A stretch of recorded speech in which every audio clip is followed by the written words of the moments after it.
హెబ్రీలకు రాసిన పత్రిక 11వ అధ్యాయము 11వ వచనాన్ని కూడా చదువుకుందాం. 11 విశ్వాసమును బట్టి శారాయు వాగ్దానము చేసిన వాడు నమ్మదగిన వాడని ఎంచుకునేను గనుక తాను వయస్సు గతించినదైనను గర్భము ధరించుటకు శక్తి పొందెను.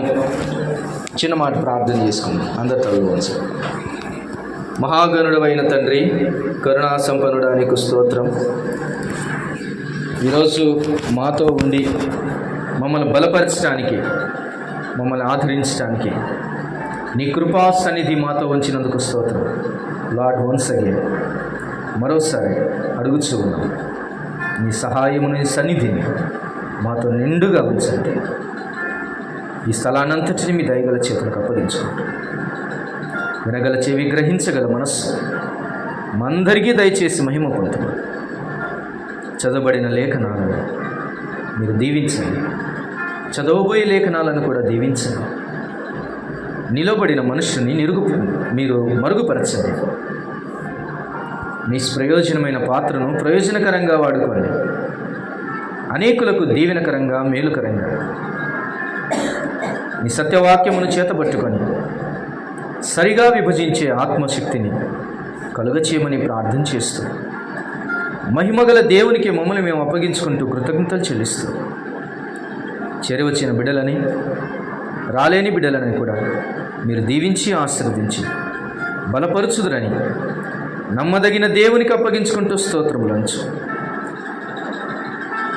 యేసుక్రీస్తు వారి పరిశుద్ధమైన శ్రేష్టమైన నామమున స్తోత్రములు చెల్లించి ప్రార్థించి దీనులమై వేడుకొనుచున్నాము తండ్రి, ఆమేన్. ప్రభునందు ప్రియులారా, ఈరోజు మన పాఠ భాగం ఏదనగా వాగ్దానము అనగానే మీకు అందరికీ ఏ రోజు గుర్తొస్తుంది? జనవరి 1 గుర్తొస్తుంది, 31 నైట్ గుర్తొస్తుంటుంది, కొంతమందికి జనవరి 1 గుర్తొస్తుంటుంది కదా. ఎందుకని? వాగ్దానాలు ఇస్తారు కాబట్టి, అంతేనా? వాగ్దానాలు ఎంతమంది దగ్గర ఉన్నాయి కార్డులు? ఓకే, మంచిదే. దేవుడు ఎలాగైనా మాట్లాడతాడు, కానీ దేవుడు వాక్యము ద్వారా చక్కగా మాట్లాడతాడు. వాగ్దానం అనేది మన జీవితాల్లో దేవుడు ఇచ్చేదే. వాగ్దానాలు దేవుడే ఇచ్చేవి అనేది గుర్తుపెట్టుకోవాలి. వాగ్దానాలు అనేది ఎవరిస్తారు? మనం క్రియేట్ చేసుకోవచ్చా వాగ్దానాన్ని? దేవుడి వాళ్ళ ఆయన ఇచ్చేది కాబట్టి అది వాగ్దానం అవుతుంది, అంతే కదా. ఆయన ఇస్తున్నాడు కాబట్టి అది వాగ్దానం అవుతుంది, రైట్. ఈరోజు వాగ్దానము చేసిన వాడు ఎలాంటి వాడు? దాన్ని నెరవేర్చబడాలి అంటే మనం ఏం చేయాలి? దాన్ని నెరవేర్చుకోవాలి అంటే ఏం చేయాలి? దాని వలన కలుగు ఫలములు, హెచ్చరికలు కొన్ని ఈ దినం మనము ధ్యానం చేయబోతున్నాం. వాగ్దానము అన్నది క్రైస్తవ ప్రపంచంలో అత్యంత ప్రాముఖ్యమైనటువంటి విషయం. ఇందులో గమనించండి, వాగ్దానం అన్నది సార్వత్రికమైన వాగ్దానం ఉంటుంది, వ్యక్తిగతమైన వాగ్దానం ఉంటుంది. ఎలాంటివి? ఒకటి సార్వత్రికమైన వాగ్దానం ఉంటుంది, అంటే అందరికీ ఇది ఈ వాగ్దానం. ఆ వాగ్దానం అందరూ పొందాల్సిందే, ఆ వాగ్దానం అందరూ స్వీకరించాల్సిందే, ఆ వాగ్దానము అందరూ అనుభవించాల్సిందే. అలాగే వ్యక్తిగతమైన వాగ్దానాలు కూడా ఉంటాయి. నీ జీవితంలో, నా జీవితంలో దేవుడు వాగ్దానాలు చేస్తాడు ఖచ్చితంగా. వాగ్దానాలు పొందాలి, వాగ్దాన నెరవేర్పు మనం పొందాలి. అప్పుడే జీవితంలో మైలురాళ్ళు దాటుకుంటూ వెళ్తాం. వాగ్దానం అన్నది మన జీవితానికి ఒక హెచ్చరికలాగా కనబడుతుంది, ఒక ఆధారం కనబడుతుంది, ఒక భరోసానిస్తూ ఉంది, బలపరుస్తూ నడిపిస్తూ ఉంది వాగ్దానం. అట్టి వాగ్దానమును గురించి కొన్ని సంగతులు ఈ మధ్యాహ్న కాల సమయంలో మనం ధ్యానం చేద్దాం. దేవుని వాగ్దానం కావాలా? దేవుని వాగ్దానాన్ని అనుభవించాలి అని ఆశ నీకు ఉందా?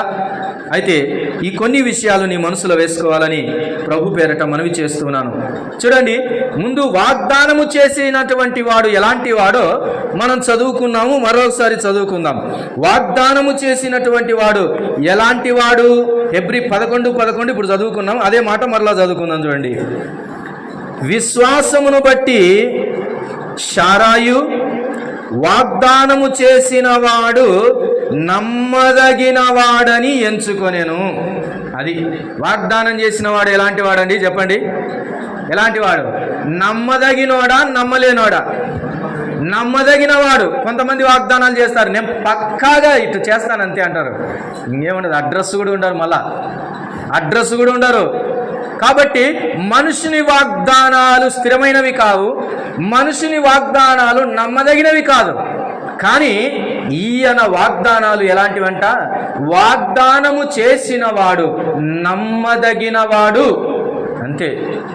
అంటే నీవు ఎంతైనా నమ్మొచ్చు, ఇంకంతే ఆ వాగ్దానాన్ని. ఆయన వాగ్దానము చేశాడు అని అంటే దాన్ని ఏం చేస్తాడు? నెరవేరుస్తాడు. అంతే. ఇది పక్కా డోకా లేదు ఆయన సైడ్ నుంచి. ఎందుకని? ఆయన చేస్తేనే, చేస్తాను అంటేనే ఆయన వాగ్దానం చేస్తాడు. ఆయన వాగ్దానం చేసిన తర్వాత ఇక చేయలేనిదంటూ ఏమీ లేదు. ఆయన వాగ్దానం చేశాడంటే చేయగల సమర్థుడు గనుక ఆయన ఎలాంటి వాడని మొదట మనం నేర్చుకోవాలి. ఆయన నమ్మదగినవాడు అనేది గుర్తుపెట్టుకోవాలి. ఇంకో మాట చదువుకున్నాం కదా, ఏ మాట అది?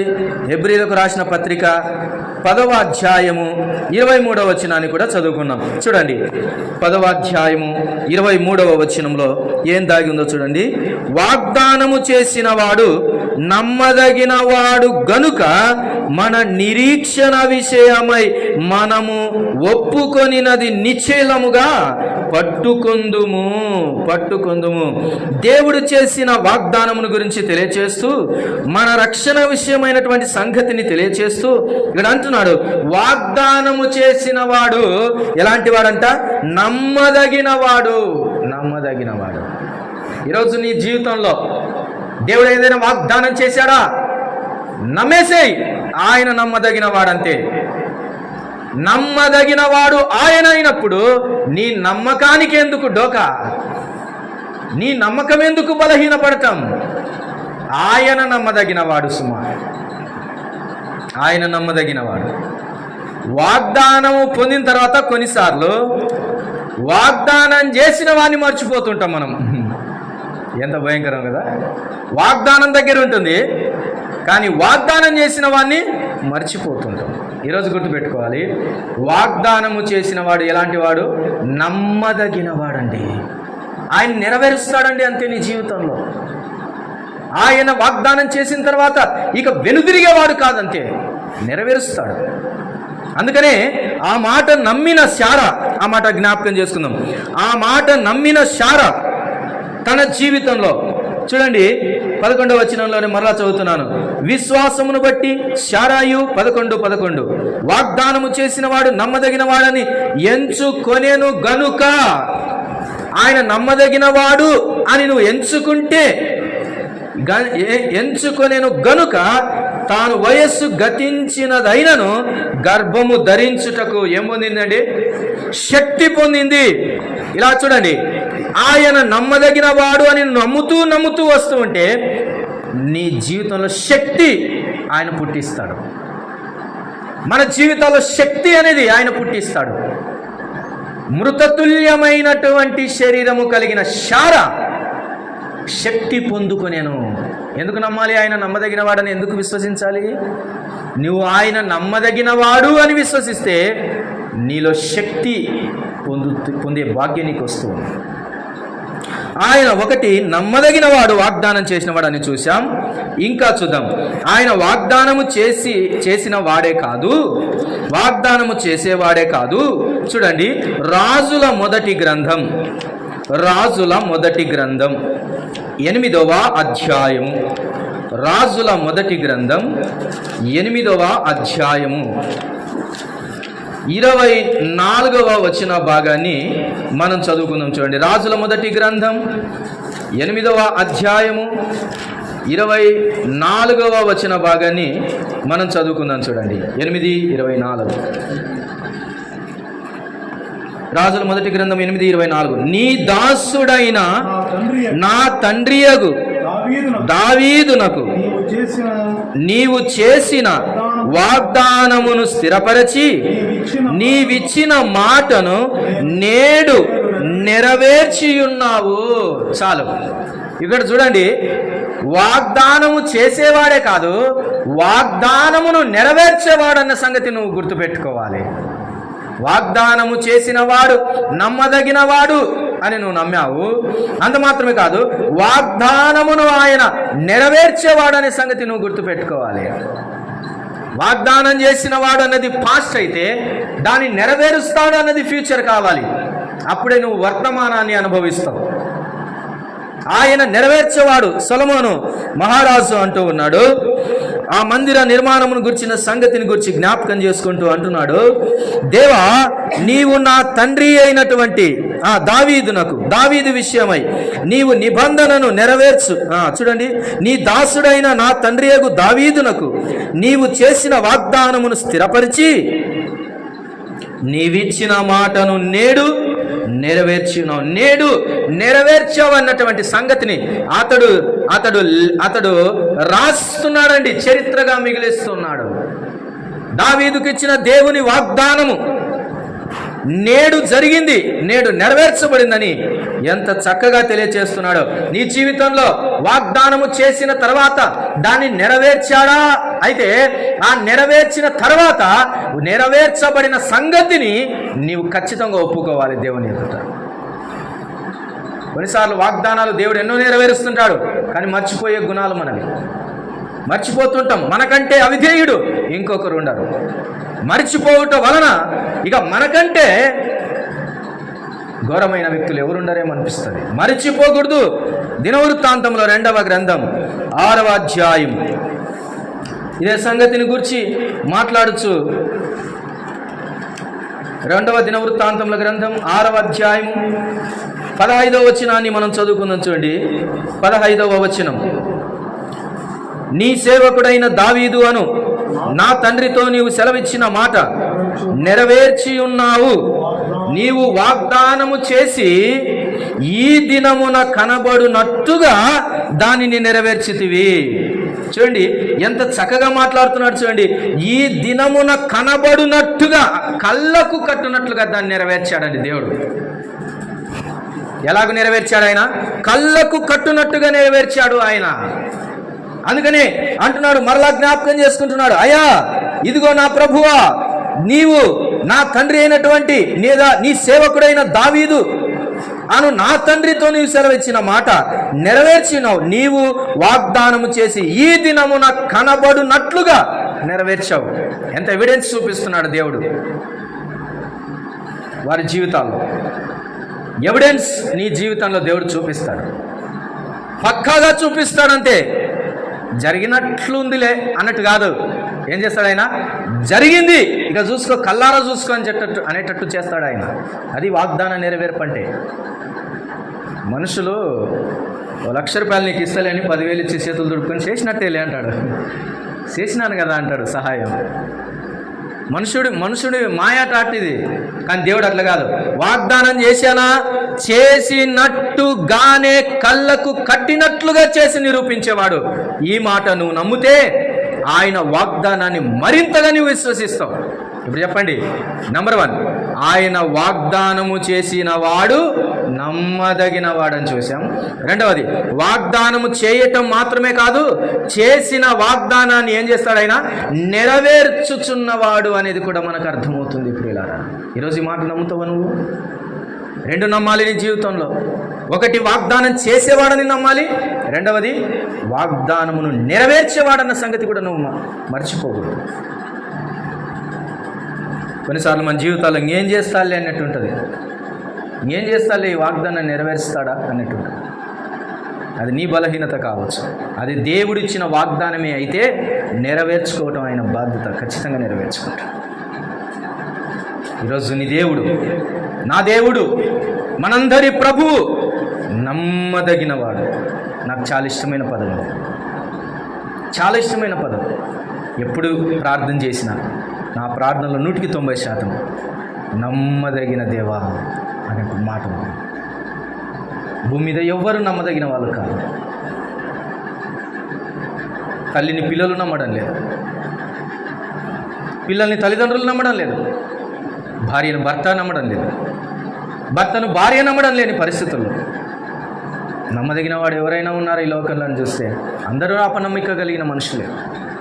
చెప్పిన మాట నిలబడకుండా మోసం చేసేవారే కనబడవచ్చు. కానీ ఈరోజు నీ దేవుడు ఎలాగో ప్రత్యక్షమవుతున్నాడో తెలుసా, నీ ఎదుట నమ్మదగిన వాడిగా కనబడుతున్నాడు. దేవునికి మహిమ కలుగును. నీ దేవుడు నమ్మదగిన వాడు, భయపడవద్దు అన్న సంగతి. ఈ 2 మాటలు మనం ఆయన ఎలాంటి వాడు వాగ్దాన విషయంలో అన్న సంగతిని మనం చూసాం. అయితే వాగ్దానం పొందుకున్న తర్వాత ఏమండి, వాగ్దానం పొందుకున్న తర్వాత మనమేం చేయాలి అనేది పాఠం. ఈరోజు ఏం చేయాలి మనము అన్న సంగతిని ఒక 4-5 వచనాలు 4-5 మాటలు ఇలాగ జ్ఞాపకం చేసుకుని ఉంచండి. మొదటిగా వాగ్దానము పొందుకున్న తర్వాత మనమేం చేయాలి? గలతీలకు రాసిన పత్రిక 3వ అధ్యాయము, గలతీలకు రాసిన పత్రిక 3వ అధ్యాయము, క్రొత్త నిబంధన గ్రంథంలో గలతీ పత్రిక అపోస్తలుడైన పౌలు గలతీలకు రాస్తూ ఈ మాటను తెలియచేస్తున్నాడు. 3వ అధ్యాయము, పేజ్ నంబర్ 169, కొత్త నిబంధన గ్రంథం 3వ అధ్యాయము 22వ వచనాన్ని చదువుకుందాం. 22వ వచనం, 3:22వ వచనం.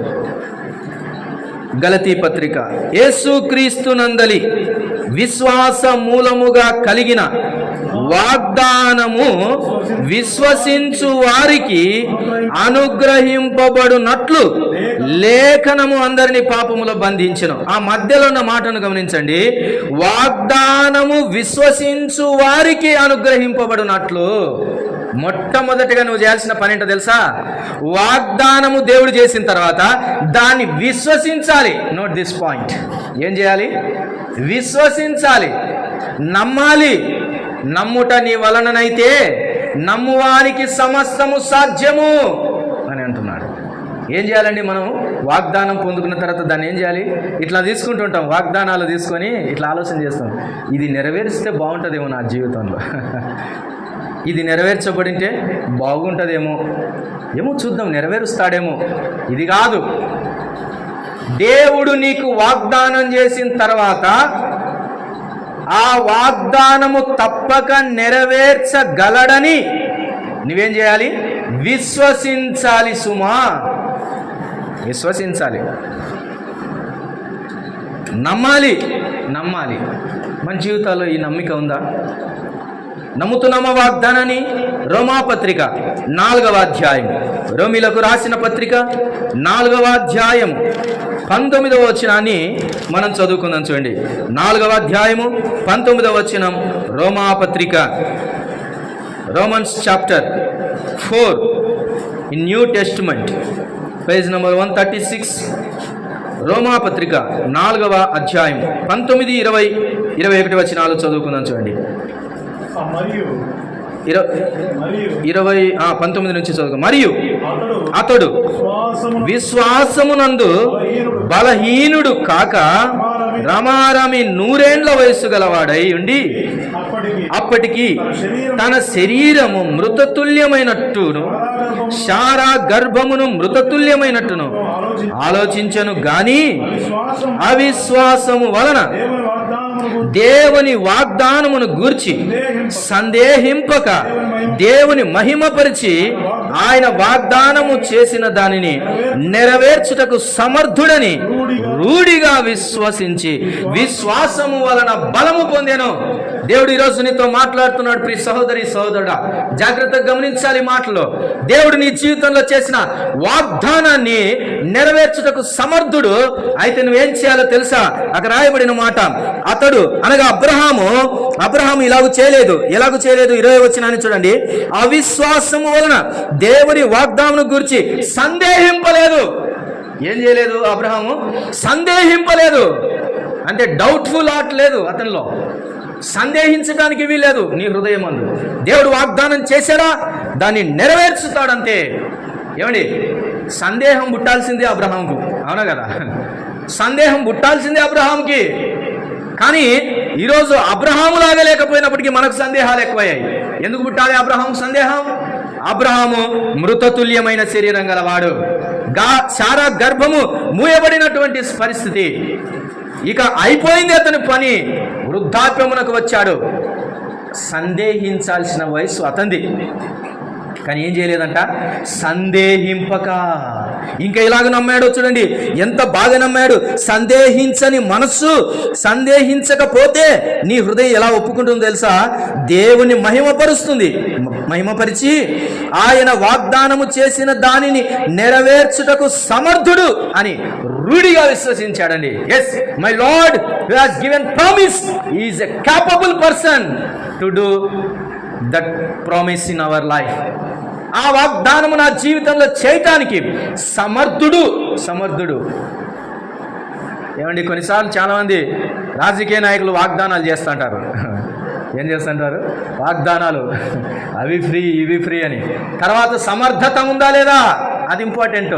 సమర్థత లేని రాజకీయ నాయకులు ఎందరో తమ రాజకీయ జీవితాన్ని ముగించుకున్నారు. ఎన్ని వాగ్దానాలు చేస్తారో, ఉత్త వాగ్దానాలు. ఏం చేయాలి? నెరవేర్చని వాగ్దానాలు 1000 చేసిన లాభమే ఉంది కదా. దేవుడు వాగ్దానం చేశాడంటే నీ జీవితంలో నెరవేర్చడానికి సమర్థుడు. అయితే నువ్వు చేయాల్సిన మొదటి కర్తవ్యం ఏమిటని చూసాం? విశ్వసించాలి. చివరిగా ఆ మాటకు ఒక్క మాట జోడించి నేను రెండవ మాటకు వెళ్తాను. కొరింథీయులకు రాసిన రెండవ పత్రిక 1వ అధ్యాయం 20వ వచన భాగాన్ని చదువుకుందాం ప్రియులారా. కొరింథీయులకు రాసిన 2వ పత్రిక 1వ అధ్యాయం 20వ వచనాన్ని చూద్దాం. చూడండి, దేవుని వాగ్దానములు ఎన్ని అయినను అన్నియు క్రీస్తు నందు అవును అన్నట్టుగానే ఉన్నవి గనుక మన ద్వారా దేవునికి మహిమ కలుగుటకై అవి ఆయన వలన నిశ్చయములై ఉన్నవి అనే మాటకాడ ఏముందండి? కింద ఏముంది? నిశ్చయములై ఉన్నవి అనే కాడ ఆమేన్ అని ఉంది. ఆమేన్ అనే మాట అర్థం ఏంటి అని? అలాగూ జరుగుతుంది అంతే. అలాగూ జరుగునుగాక. అవి నిశ్చయములై ఉన్నవి అంటే ఆయన వాగ్దానం చేసిన తర్వాత దేవుని వాగ్దానాలు ఎన్ని వాగ్దానాలైనా అవన్నీ యేసుక్రీస్తునందు ఏమై ఉన్నాయంట? ఆమేన్ అన్నట్టయి ఉన్నాయి. అందుకని ఆయనకున్న పేర్లలో ఒక పేరేంటి? ఆమేన్ అనువాడు. ఆయన ప్రకటన గ్రంథంలో మనం చూస్తాం. ఆయనకున్న పేరేంటిది? ఆమేన్ అనువాడు. ఈరోజు నీ జీవితంలో వాగ్దానం ఆమేన్ అంటున్నావు అంటే ఏంటో తెలుసా? ఆమేన్ అంటే ఆడ యేసయ్య ఉన్నాడని అర్థం. అది దాని అర్థం. నువ్వు ఆమేన్ అన్న తర్వాత నువ్వైనా రాజీపడొచ్చావు, కానీ ఆయన రాజీపడు. అది విషయం. అందుకని నీ జీవితంలో వాగ్దానాన్ని ఏం చేయాలి చెప్పండి గట్టిగా? విశ్వసించాలి. ఏం చేయాలి? నెంబర్ 1 విశ్వసించాలి.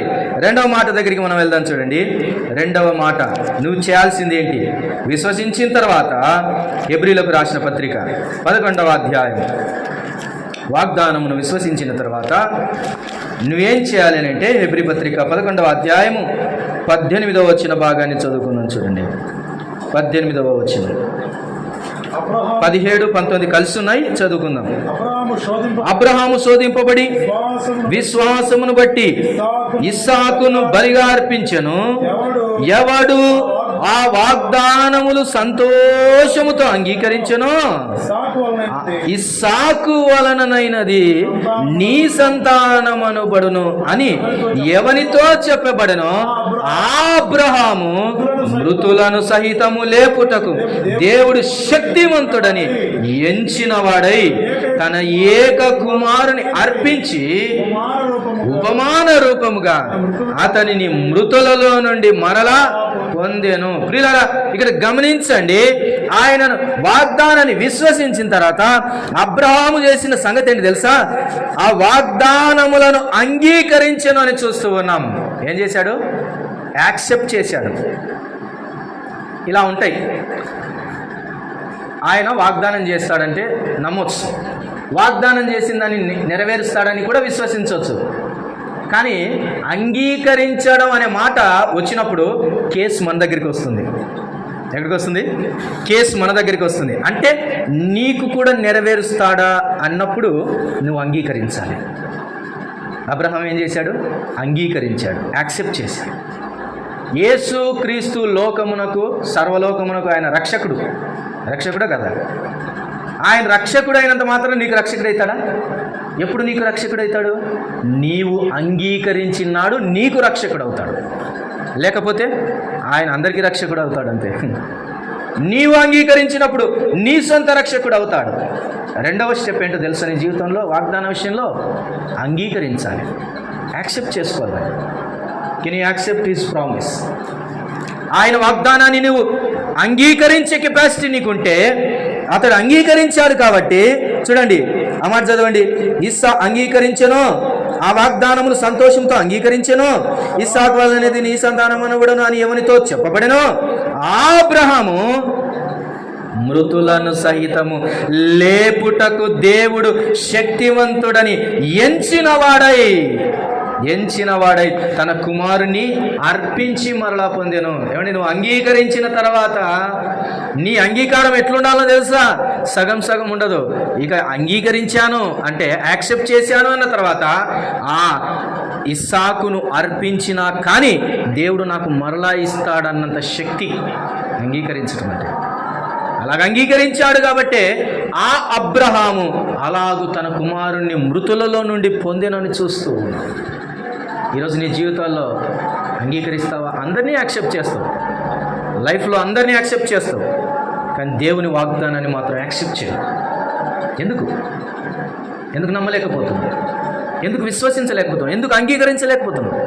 సెల్ఫ్గా నా జీవితంలో నెరవేరుస్తాడు దేవుడు. ఇలాగో వాక్యం చెప్పేటోళ్ళు 170 వాగ్దానాలు చెప్తూ ఉంటారు, మంచిదే. కానీ మన వ్యక్తిగత జీవితంలో అంగీకరిస్తున్నామా దాన్ని? Are you accepting?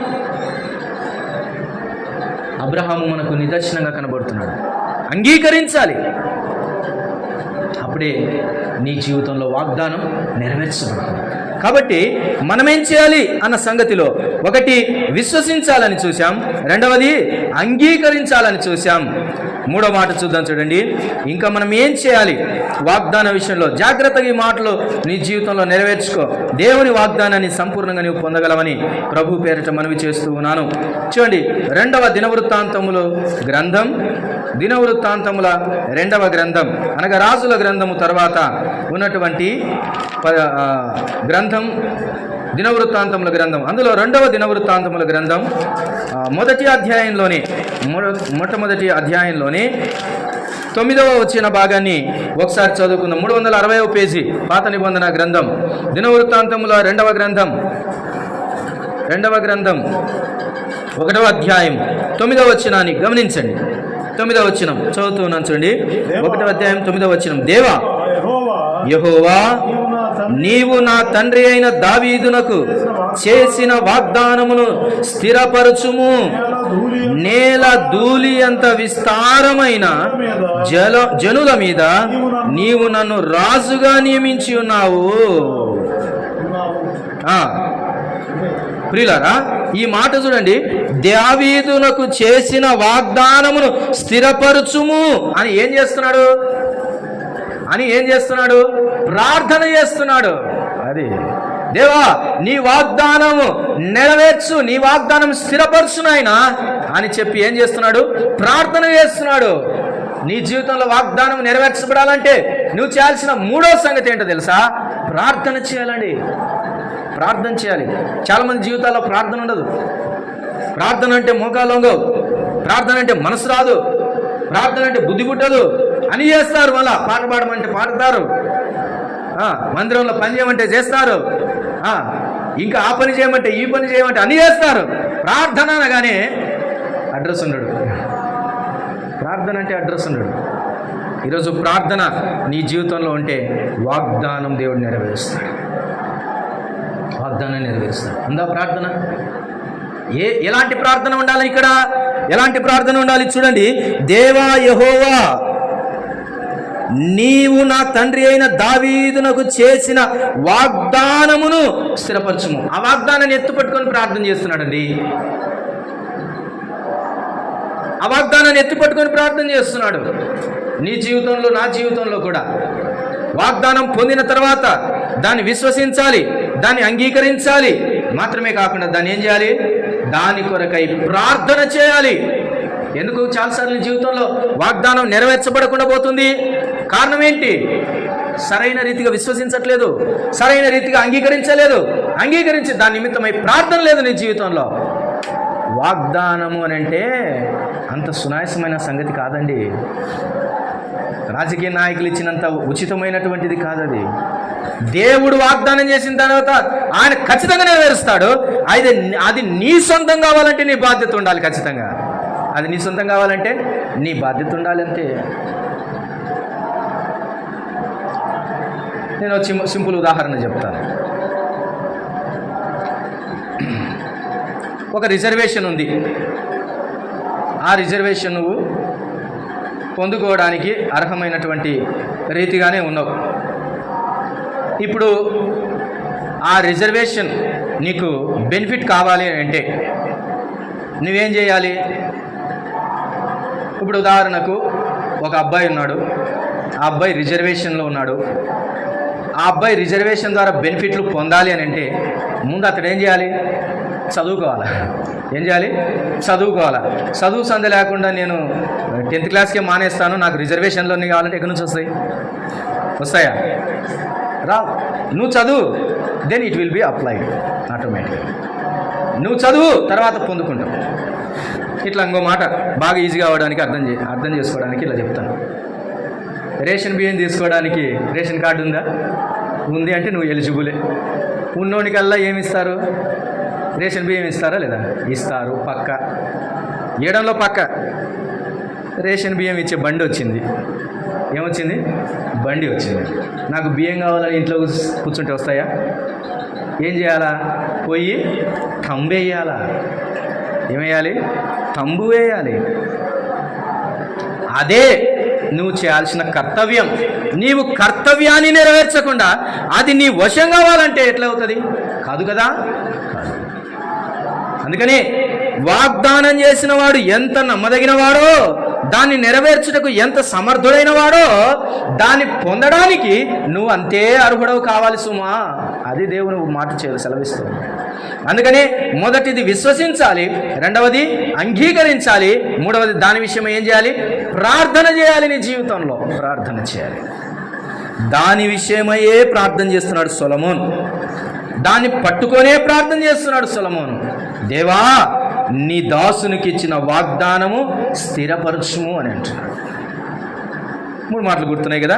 రండి, 4వ విషయాన్ని నేను చూపిస్తాను. ఇది కొంచెం చాలా ఇంపార్టెంట్.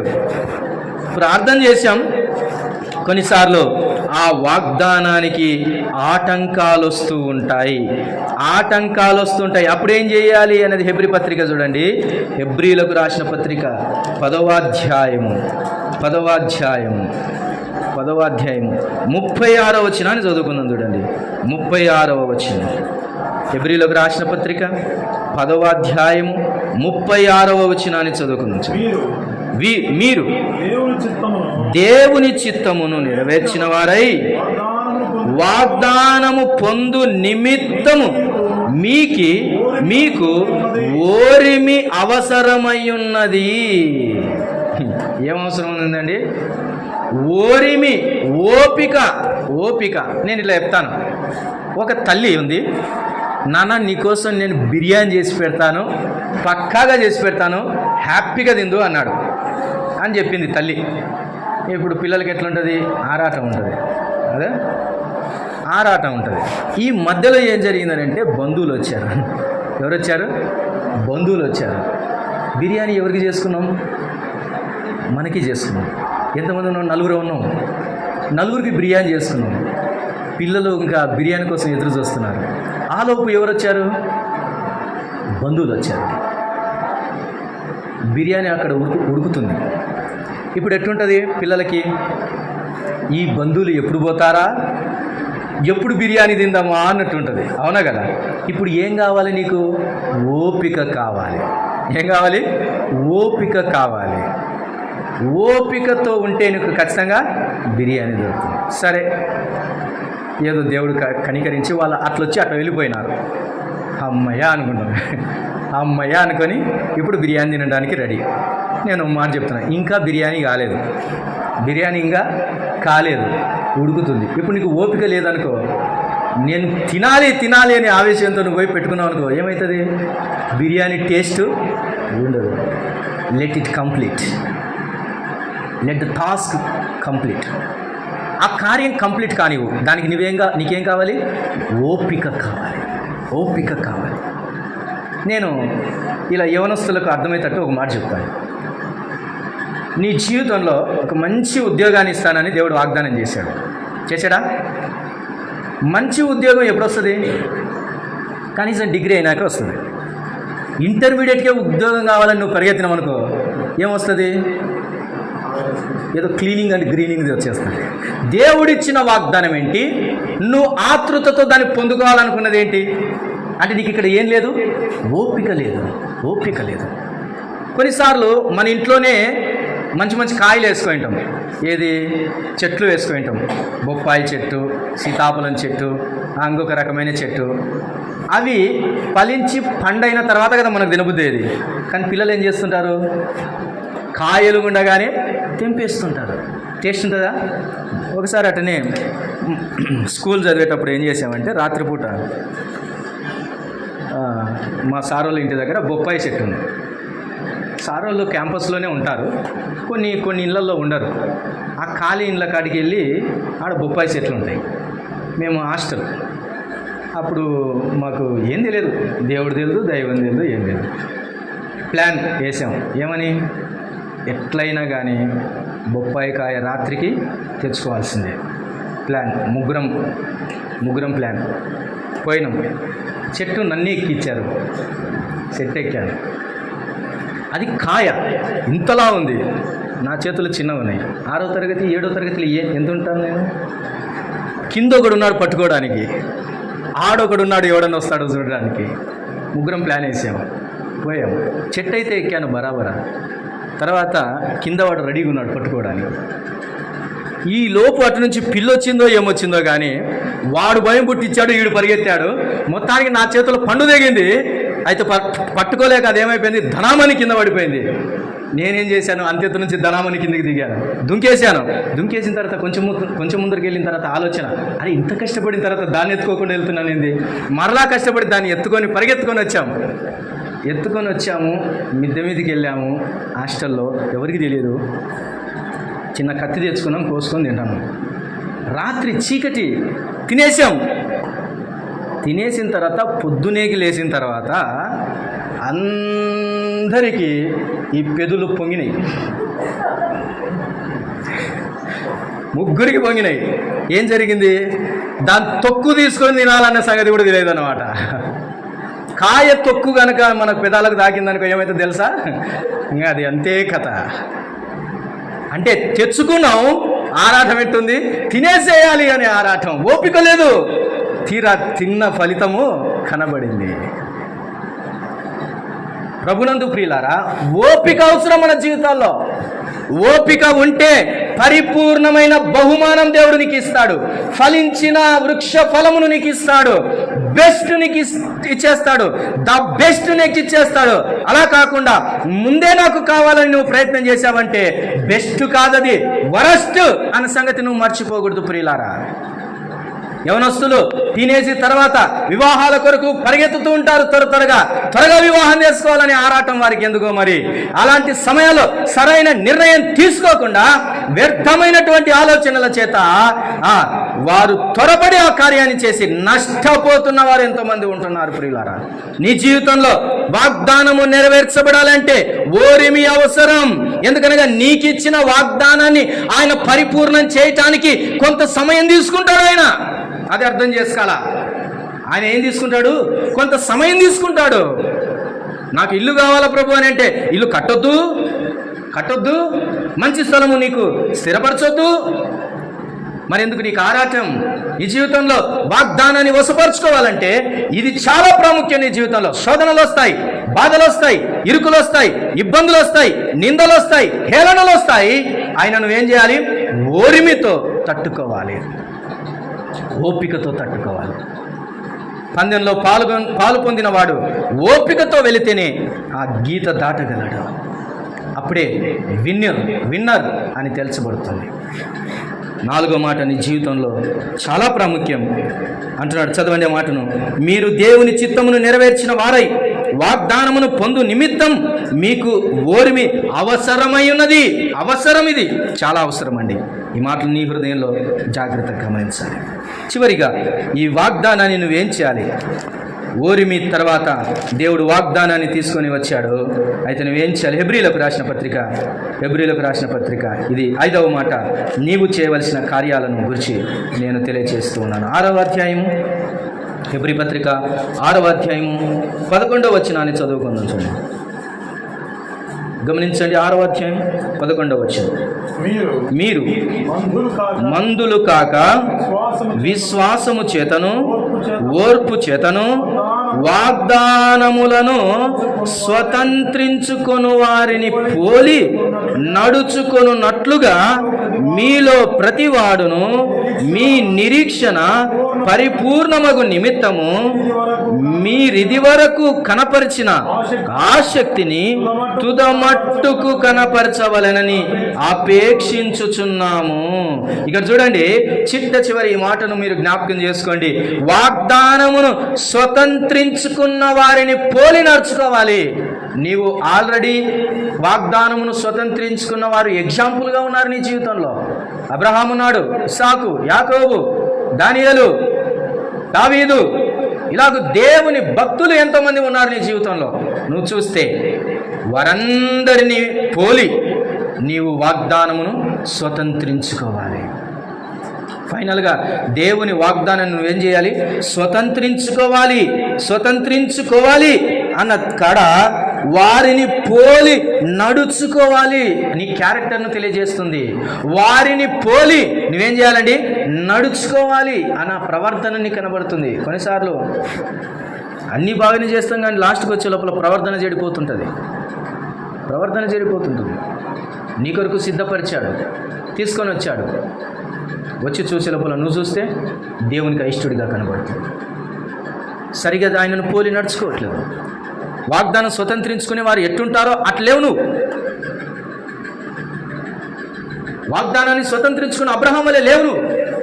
వాగ్దానాన్ని స్వతంత్రించుకున్న దావీదు వలె లేవు నువ్వు. నీ క్యారెక్టర్ మారిపోయింది, స్వతంత్రించుకోలేవు. చివరి మూమెంట్లో పోగొట్టుకుంటుంటావు నీ జీవితంలో. Don't miss it. ఒక గేమ్ గెలవాలంటే, ఒక క్రికెట్ గెలవాలంటే చివరి బాల్ వరకు ఆడాలి. ఒక్క బాల్లో కూడా గెలిచిన వారు, ఓడిన వారు ఉన్నారు సుమా. నీ జీవితంలో కూడా అంతే. స్వతంత్రించుకునేంత వరకు నీవు పోలి నడుచుకోవాలి. నీ క్యారెక్టర్ చాలా ఇంపార్టెంట్. నీ నడత చాలా ఇంపార్టెంట్. దేవుడు దాన్ని స్వతంత్రించి నీకు ఇవ్వటానికి ఇష్టపడుతున్నటువంటి వాడు.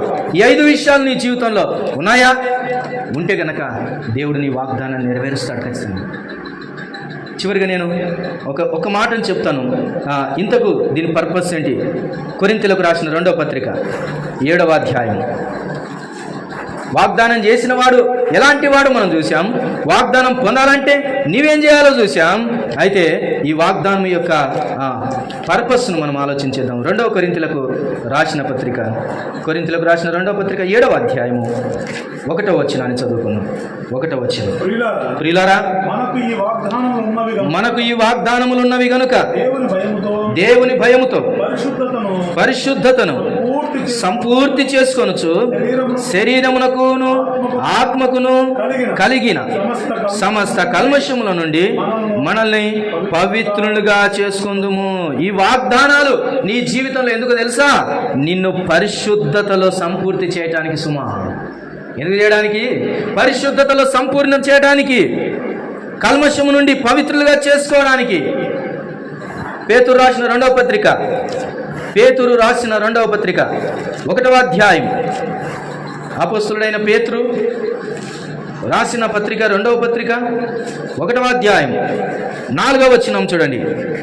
4వ వచనం, మీకు కృపయు సమాధానమును విస్తరించును గాక, ఆ మహిమ గుణాతిశయములను బట్టి ఆయన మనకు అమూల్యములను అత్యధికములనైన వాగ్దానములను అనుగ్రహించి ఉన్నాడు.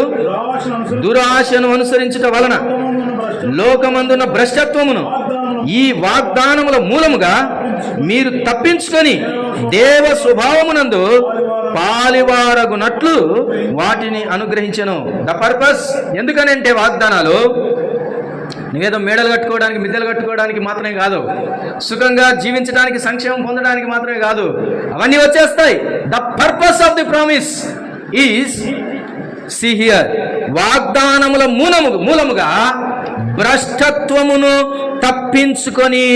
ఏం తప్పించుకుంటామంటే అండి, వాగ్దానముల వలన భ్రష్టత్వాన్ని తప్పించుకుంటాం, అపవిత్రతను తప్పించుకుంటాం, అపరిశుద్ధతను తప్పించుకుంటాం. దేవుని పోలికలోనికి మారటానికి, దేవ స్వభావమునందు పాలివారవటానికి వాగ్దానాలు దేవుడిచ్చాడండి. ఎందుకు ఇచ్చాడు వాగ్దానాలు? దేవుని పోలికలోనికి మారటానికి. బ్రతికేమో భ్రష్టత్వం, వాగ్దానాలు మాత్రం కావాలనుకుంటే ఎన్ని డిసెంబర్లు వచ్చినా, ఎన్ని జనవరిలో వచ్చినా ఆ పేపర్లు నీ ఇంట్లో మూలుగుతుండాల్సిందే, కానీ నీ జీవితానికి ఏమాత్రం ప్రయోజనకరం ఉండవు సుమా. ఏదో త్రుటిలో ప్రమాదం తప్పినట్టు ఏదో 1-2 నెరవేర్చబడుతుండవచ్చును, కానీ that is not the purpose of the promise. వాగ్దానము దేవుడు నీ జీవితంలో ఇచ్చాడంటే, దాన్ని నువ్వు అనుభవించేటట్టు నువ్వు పొందగలుగుతున్నావంటే, పర్పస్ ఏంటంటే పరిశుద్ధతను కాపాడుకోవటానికి. పర్పస్ ఏంటంటే దాని వలన భ్రష్టత్వాన్ని తప్పించుకొని దేవ స్వభావములోనికి మారడానికి అన్న సంగతి నువ్వు మర్చిపోవు. వాగ్దానము దేవుడు తప్పకుండా చేస్తాడు, తప్పకుండా నెరవేరుస్తాడు. ఈరోజు ఒక చిన్న సాక్ష్యాన్ని నేను చెప్పాలనుకుంటున్నాను. ఈ డైరీ నేను రాసుకుంటుంటాను. చెప్పాను కదా, నాకు డైరీ రాయడం రెగ్యులర్గా కాకపోయినా అప్పుడప్పుడు ఇంపార్టెంట్ రాసుకోవడం నాకు అలవాటు. ఈ మాటను నేను రాసుకున్నటువంటి డేట్ 8-10-2022. ఎప్పుడు రాశాను? 8-10-2022. ఈరోజు డేట్ ఎంతండి? 6-10. 6ఏనా? 8వ తారీఖు అక్టోబర్ 2022 నేను రాస్తున్నాను.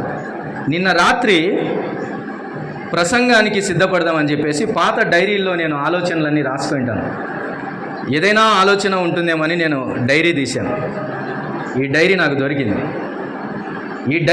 దొరికింది. ఇందులో రాసిన సంగతి ఏంటంటే, ఇర్మియా గ్రంథం 29వ అధ్యాయంలో దేవుడు మాట్లాడుతున్నాడు. 7-10 వచనాల నుంచి, 70 సంవత్సరములు అనగా 70 వారములు గతించిన తర్వాత మరలా రప్పింతుననే మాట రాయబడింది. 70 వారములు గతించిన తర్వాత మరలా రప్పింతును అన్నాడు. ఇది దేవుడు నీ వాగ్దానంగా వశపరుచుకొని నన్ను ప్రేరేపించాడు. నాకు అర్థం కాలే ఆ విషయాన్ని, కానీ మర్చిపోయి మతి మరుపులు ఉంటాయి కదా మనకి, అందుకని రాసుకోవాలి మనం. అట్లయినా మర్చిపోకుండా ఉంటాం. రాసుకున్న ఈ సంగతిని నేను నిన్న చూశా. నేను డేట్ వేసా. ఇంతకు 70 వారాలు ఎప్పుడు అవుతాయని డేట్ వేసుకున్నాను. అక్టోబర్ 1వ తేదీ మేము నుంచి కర్నూలు వెళ్ళాం. 2022 10/1వ తారీఖున వెళ్ళాం. 30 సెప్టెంబర్ 2023కు 1 సంవత్సర కాలం పూర్తయింది. అప్పటికి 53 వారాలు అయింది. 53 వారాలు. మరలా 2023 అక్టోబర్ 1వ తారీఖు నుంచి 27/1/2024కు 2024 జనవరి 27కు మరొక 17 వారాలు అయ్యాయి. మొత్తం 70 వారాలు అయ్యాయి. 70 వారాలకి మేము ఒంగోలు వచ్చి పడ్డాము. ఈ సంగతిని గురించి దేవుడు రాయించాడు. నేను రాసుకున్నాను, విశ్వసించాను, ప్రభువా అని ప్రార్థన చేశాను. ఈ మాట మర్చిపోతాను అనుకొని మరలా నెక్స్ట్ డే అదే డైరీలో మరలా నెక్స్ట్ డే రాస్తూ ఉన్నాను. 9-10-2022 రాస్తున్నాను. ఏమని? యెహోవా యొద్ద నుండి వచ్చి ఇర్మియాకు ప్రత్యక్షమైన వాక్కు, అనే మాట రెండవ మాట రాస్తూ ఉన్నాను.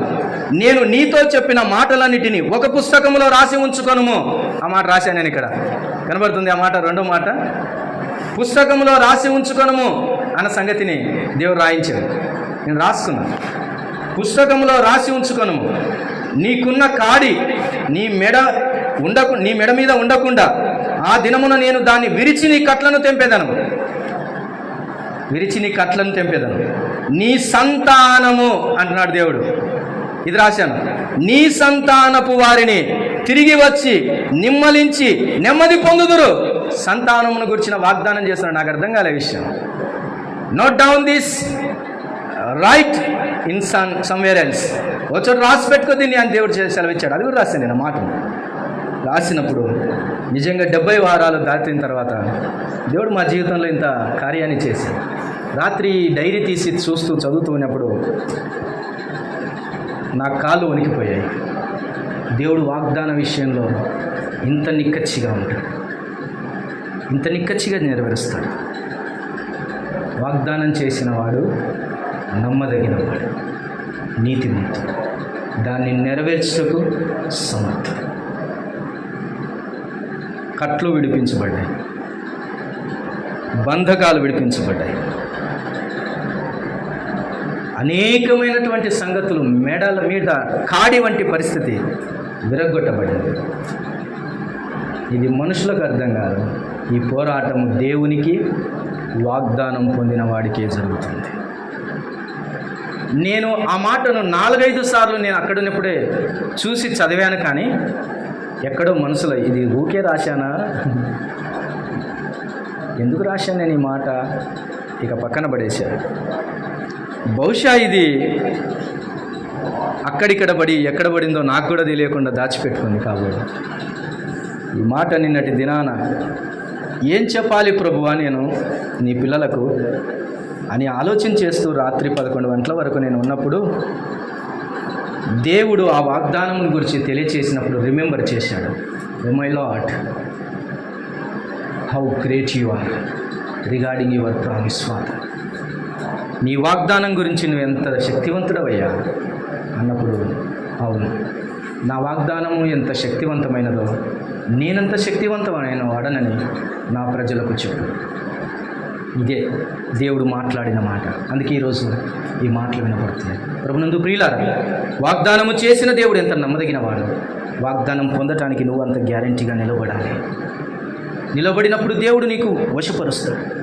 చివరికి ఒక్క మాట చూపిస్తాను. సార్వత్రికమైన ఈ వాగ్దానాన్ని జీవితంలో పొందిన తర్వాతనే ఇక ఏ వాగ్దానమైనా నీకు ఫలిస్తుంది. యోహాను రాసిన మొదటి పత్రిక చివరి మాట, ఈ మాట చదువుకొని ప్రార్థన చేస్తున్నాను. యోహాను రాసిన మొదటి పత్రిక 2వ అధ్యాయం 25వ వచనాన్ని చదువుకున్నాం. 25వ వచనం, నిత్య జీవము అనుగ్రహించునన్నదియే ఆయన తానే మనకు చేసిన వాగ్దానము. ఇది సార్వత్రికమైన వాగ్దానం. ప్రియతమ్ముడా, చెల్లి, అమ్మ, బాబు వినాలి. ఈ వాగ్దానం నువ్వు పొందావా? సంవత్సరంలో జరిగేటివి, జీవితంలో జరిగే వాగ్దానాలు ఎన్నో ఉంటాయి. ఇవి జరగవచ్చు, నీ జీవితంలో జరగకపోవచ్చు, అవి నీవైండొచ్చు, కాకపోయిండొచ్చు. వాగ్దానాలు కొన్ని నీవి కాకపోయినా నువ్వు నమ్మేసింటావు. కానీ నీ వాగ్దానాలు దేవుడు చేసుకుంటూ వెళ్తాడో అది సరే, దాన్ని పక్కన పెట్టి. కానీ అందరూ చేయాల్సిన ఒక వాగ్దానం ఉంది, అందరూ నెరవేర్చుకోవాల్సిన ఒక వాగ్దానం ఉంది. అదేంటో తెలుసా? నిత్య జీవమునిస్తానన్న వాగ్దానం దేవుడు ఇచ్చాడు. ఈ వాగ్దానం నువ్వు పొందావా అని దేవుడు వేలెత్తి ప్రతి ఒక్కరిని అడుగుతూ ఉన్నాడు. ఏమిటి ఆ నిత్య జీవపు వాగ్దానం? మనిషి మరణించిన తర్వాత నిత్య జీవమునకు అనగా సదాకాలము దేవునితో ఉండటానికి అక్కడ ఉండేటటువంటి భాగ్యము ఈ వాగ్దానం. ఈ వాగ్దానం నువ్వు పొందావా? పొందని వారు నిత్య నరకాగ్నికి వెళ్తారు. పొందిన వారు ఎక్కడికి వెళ్తారు చెప్పండి? నిత్య జీవమునకు వెళ్తారు, అనగా పరలోక రాజ్యానికి వెళ్తారు, దేవుని యొక్క సముఖమునకు వెళ్తారు. అక్కడ సదాకాలము దేవునితో కూడా ఉంటారు. ఈ వాగ్దానం అందరికీ చేశాడు దేవుడు. కానీ అందరూ పొందటం లేదు, కొందరే పొందుతున్నారు. పొందని వారికి నిత్య నాశనం, నిత్య నరకాగ్ని, ఘోర మరణం. అయ్యో, భయంకరమైన స్థితి. నమ్మిన వానికి నిత్య జీవం. ఈ వాగ్దానం పొందేవాని జీవితంలో సంవత్సరములో దినములలో వచ్చే వాగ్దానాలు దేవుడు చేస్తూ ఉంటాడు. కానీ ఈ వాగ్దానమును నీవు నమ్మి విశ్వసిస్తేనే కానీ ఈ వాగ్దానమును నీవు పొందలేవు. ఈ వాగ్దానం నీ జీవితంలో తప్పక పొందాలి. అది నిత్య జీవము అన్నటువంటి వాగ్దానం కనబడుతుంది. ఈ నిత్య జీవమైన వాగ్దానము నీవు పొందిన తర్వాతనే మిగతావన్నీ ఆలోచన చేయొచ్చు. ఈ వాగ్దానం పొందకుండా ఏవేవో వాగ్దానాలు కావాలి, ఆ విషయంలో వాగ్దానం, ఈ విషయంలో వాగ్దానం కాదు. మొదట ఈ వాగ్దానం వశపరుచుకో. వాగ్దానము చేసిన వాడు నమ్మదగిన వాడని నమ్ము. ఈ వాగ్దానమును నమ్మి విశ్వసించి ప్రార్థించి పొంది ఆయన నిత్య జీవము ఇస్తున్న స్థానానికి నీవు వెళ్ళాలి.